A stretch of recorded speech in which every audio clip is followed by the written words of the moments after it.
We do a lot of things in medicine that really doesn't marry up with all the research. The question is, does any of that translate? Their desire to see some of that translate, that's admirable and something we'd be really keen to support, and that's why I'm here. Anything that we can do to move forward with the problems we face with an ageing population, we're a part of. Really quite inspiring to be involved with technology and see that come to a human face. Justin, thanks for having us here today at the Robotics Lab. So we do a variety of things here at the lab. We do generally things around the realm of human-robot interaction and robots that can help humans. What we're doing with you guys is something a little bit more refined, more narrow than that. What we're really looking at doing is trying to understand when people are at more risk of falls, and using technologies and AI to sort of inform and alert people as to when that might happen, and then tell them what they can do in order to prevent future falls from there. I just think what you're doing is a really important space. I see people falling all the time, so we were really happy to be involved. The question is whether we can be helpful that way, and hopefully we can. Falls affect 1 in 3 people over 65, which is an amazingly large number for a problem which really doesn't get discussed too much. It's really interesting every time that I talk to someone about falls. They always have a story. It's a grandmother, it's a mother, it's a parent, it's an aunt or an uncle of somebody who's fallen down and had an injury. And that's affected most people, including myself, including many of the team that work in this project. So yeah, that's the real drive. The drive is that there's so many people affected by this life-changing condition. So modern technologies now give us the opportunity to use all these sensors, these cameras, these algorithms, AI in general, to help us understand when somebody's falls risk is changing, and even more than that, understand what can be done in order to reduce that falls risk and really minimize the number of life-changing events that do happen. We only really do something after somebody's already fallen down, which by its side is too late. So what we're seeking to do here is be preventative with our falls management. Start by understanding when things are changing, intervene early, such that that falls risk can be changed at that point in time before it gets to the critical stage, before it gets to the point where somebody may fall over and break a hip, have a brain injury, or unfortunately even pass away. Talking with people like Anne helps us really understand the real problems that individuals face. Anne herself has Parkinson's, and this changes how she uses her walker, when she uses it, and what she really values in terms of the information that she might want to gain from the walker. The other things it allows us to do is address technical challenges. Things like motion, which is unexpected and only really presents itself in people with Parkinson's. And that information is really vital to inform how we develop the system and what challenges we may face when we deploy it into the real world. Providing this objective data that the system is able to capture allows her to make informed decisions about when she may be more tired, when during the day she may be more at risk of falls, or when her medication may be starting to wean off, and when it might be a good idea to take another dose. The walker is designed to capture how people move, especially their feet, how their feet progress during their walking. We do that by putting an iPhone on the walker and capture only the depth information from the iPhone. And we only capture the foot and the ground. The AI algorithm running in the iPhone figure out the foot's position and orientation in 3D space, and we calculate the vital metrics of the gait. For example, step length, step width, foot progression angle, and things like that. These are the vital signs of gait that can tell how people changing over time or how it compares with normal population. So we are very appreciated that we can work with Fluid and M&S Care on testing this device in real-world settings. In the lab, we have tested this device for a very long time, tens of thousands of steps with ourselves. And it turns out this device works absolutely fine with the developers, but as soon as fresh new user starts to use it, the algorithm sort of not working. So we go back and check what happened.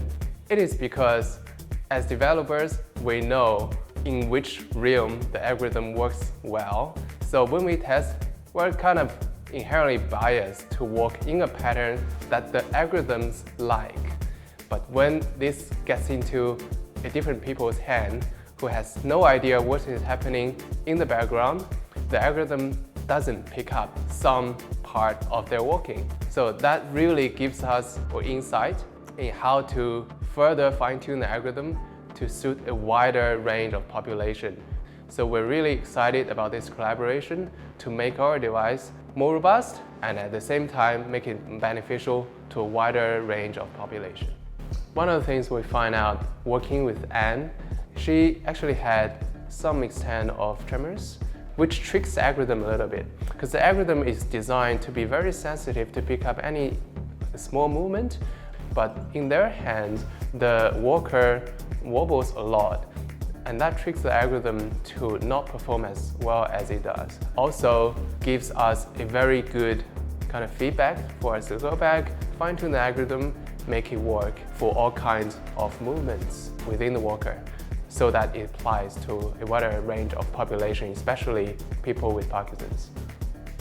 We're collaborating on the Senstride project to provide the gold standard validation data, which we're trying to compare the Senstride technology to, with the hope that we can move away from our lab-based analysis that we have at the university here into a piece of technology that we can actually use in the clinical setting. We have our infrared cameras around the room here, and so they pick up reflections of markers that we place on the body, and that's used to track motion of the different limbs and segments. So in terms of these applications, one of our big ones is on computational modelling. Can we use the data we collect here to simulate what's going on internally within the body? So that might be meniscus forces, cartilage loading, anterior cruciate ligament forces. So success to me with Senstride is creating a piece of technology where we can get almost immediate feedback about human movement in that real-world clinical scenario. So we know that 1 in 3 older adults in Australia will fall in the next year. And we've talked to a lot of clinicians, we've talked to a lot of aged care workers, and we've talked to a lot of families about how they fall. And unfortunately, there's just not a lot of information about how they fall. And in order to leverage new technology like AI and machine learning, we'll need that data to actually inform how the models do. Unfortunately, because we don't know enough about falls and what contributes to falls right now in everyday settings, we're going to need to go and find that out ourselves. It is not enough to just say, you are going to fall within the next 30 seconds. But it is more interesting if you can say, well, because your left leg is limping, then in the next 3 months, you're more likely to fall. So that a clinician can help you with that left leg. And in the same way, Senstride looks for those early warning signs of falls and allows clinicians to see far into the future. Senstride actually detects what's going on around you as you walk. Your Fitbit, your Apple Watch might not do that, but Senstride looks at how you walk while you're in the environment that you're walking in to get more information about how the environment changes how you walk. In the real world, there are a lot of circumstances that lead to falls. And this is one of the reasons why it's so important to work with people like Mark and Sylvie's and other aged care facility providers to figure out and capture all the possibilities that should be captured within a model to predict falls. There's so many devices and robots that exist in labs around the world that just never see the light of day because they haven't thought of something really basic. How do you charge it? How do you turn it on? How do you make sure the person's actually going to use it? And so what we're really seeking to do with you and the other partners involved in the project is to really address that and start, as right now, when we have something we can show you and start playing with it, getting people's hands and getting some real life feedback, real life data, and helping use that to inform the next stage of the project as well. Working with the people. Absolutely, yeah. We're happy to do that. It is a long journey.